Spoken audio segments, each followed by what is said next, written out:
लंढौरा व आसपास के क्षेत्र में रमजान का अलविदा जुम्मा मुस्लिम समाज लोगों ने हाथ पर काली पट्टी बांधकर अदा किया। लंढौरा एक महीने तक चलने वाले पवित्र महीना माहे रमजान अलविदा जुम्मा हाथ पर काली पट्टी बांधकर सभी मस्जिदों में अदा किया गया। मुस्लिम पर्सनल लॉ बोर्ड ने सभी मुसलमान से अपील की थी, यूसीसी कानून के खिलाफ मुसलमान हाथ पर काली पट्टी बांधकर अलविदा जुम्मा अदा करेंगे। उनकी अपील पर लंढौरा की सभी मस्जिद व ग्राम गाधारौना में सैकड़ों की तादाद में मुसलमानों ने हाथ पर काली पट्टी बांधकर यूसीसी कानून का विरोध किया। उन्होंने कहा, सरकार को यूसीसी कानून वापस लेना चाहिए। रमजान को लेकर मुस्लिम समाज जहां एक और खुशी की लहर है, तो वहीं नमाज अदा करने वालों में नमाज को लेकर अकीदत देखने को मिलती है। सभी ने नमाज अदा करने के बाद देश में भाईचारा, तरक्की और खुशहाली के लिए दुआएं भी की। नमाज के वक्त किसी भी प्रकार का कोई सांप्रदायिक माहौल खराब ना हो या किसी प्रकार का कोई लड़ाई झगड़ा ना हो, इसको लेकर पुलिस प्रशासन के द्वारा मस्जिदों के बाहर सुरक्षा के पुख्ता इंतजाम किए गए। वहीं इमदादुल इस्लाम मदरसे में मौलाना नवाब अली ने जुमे की नमाज अदा कराए और देश की खुशहाली के लिए दुआ भी मांगी गई। वहीं मुफ्ती रियासत अली ने कहा, रमजान का महीना बरकतों व रहमतों का महीना है। इस महीने को हमें इबादत व गरीबों की मदद करने के लिए गुजरा चाहिए और रातों को भी उठकर खूब अल्लाह की इबादत करनी चाहिए। रमजान के इस पावन त्योहार पर मस्जिदों के इर्द गिर्द बाजार भी सजकर तैयार हो चुके हैं। वहीं बाजारों में रौनक भी नजर आने लगी है। इस मौके पर कारी जुबैर, महफूज, डॉक्टर शौकीन, सलमान अली, आस मोहम्मद, कारी शाहनवाज, मुस्लिम, जुल्फू, नफीस, राकीब, मौलवी असद, कारी इकराम, मुजस्सिम आदि लोग मौजूद रहे। हिंदी समाचार प्लस से सद्दाम अली की रिपोर्ट। असल में मुस्लिम पर्सनल लॉ बोर्ड की तरफ से ऐलान आया था कि सरकार वक्फ तरमीमी बिल लाने पर बज़िद है और वक्फ तरमीमी बिल ऐसा बिल है कि हम उसका विरोध करते हैं, हम उसकी मुखालफत करते हैं।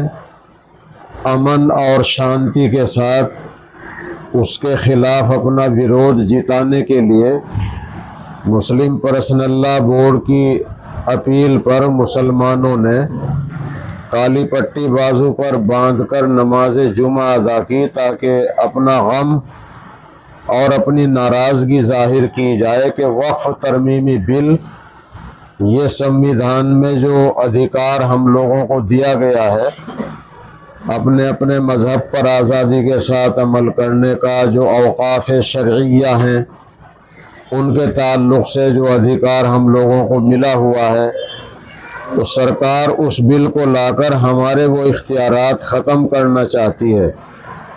मुस्लिम पर्सनल लॉ और जमीयत उलमाए हिंद और मुसलमानों की तमाम मिली तंजीमें और बहुत से अमन पसंद, इंसाफ पसंद गैर मुस्लिम भाई भी इनके साथ हैं, जो उस तरमीमी बिल के ख़िलाफ़ हैं। जी, उम्मीद तो यही है कि सरकार सबकी सरकार है और माननीय प्रधानमंत्री जी ने ये बात कही थी, सबका साथ, सबका विकास, सबका विश्वास। हम उम्मीद करते हैं कि हमारे प्रधानमंत्री जी अपनी बात को सच्चा साबित करें और अल्लाह करे वो अपनी बात में सच्चे साबित हों, सबको साथ लेकर चलें, जैसा कि संविधान का भी तकाजा यही है। अल्लाह का शुक्र है, पुरअमन तरीके से जुमा की नमाज मस्जिदों में अदा की गई और हमारा काम तो दुआ ही करना है। अल्लाह जल्ला शानुहु से दुआ करते हैं अमन की, सलामती की, शांति की, और जो हमारे भारत की पुरानी परंपरा है। आज मैंने अपने भाषण में, अपने बयान में ये भी कहा कि भारत की पुरानी परंपरा कुछ ऐसी भी देखने में आती है कि मुसलमान जब ईद में अपने बच्चों के कपड़े बनाता है तो अपने पड़ोसी या अपने दोस्त नॉन मुस्लिम के बच्चों के भी कपड़े बनाता है, और जब गैर मुस्लिम भाई दिवाली पर अपने बच्चों के कपड़े बनाता है तो वो अपने पड़ोसी या अपने दोस्त मुसलमान के बच्चों के भी कपड़े बनाता है। ये है भारत की पुरानी परंपरा। अल्लाह करे ऐसी रिवायत हम फिर दोबारा से उसको ज़िंदा करने वाले हों। बिस्मिल्लाहिर्रहमानिर्रहीम।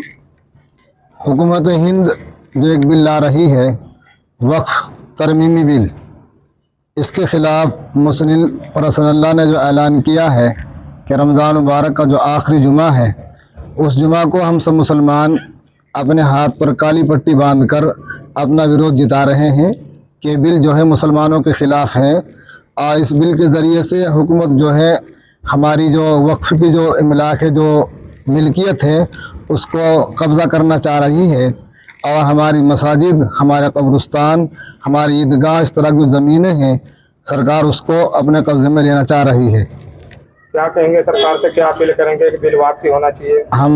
हम सब आदमी मिलकर ये सरकार से अपील करते हैं कि सरकार इस बिल को वापस ले, ये बिल हमको मंजूर नहीं है।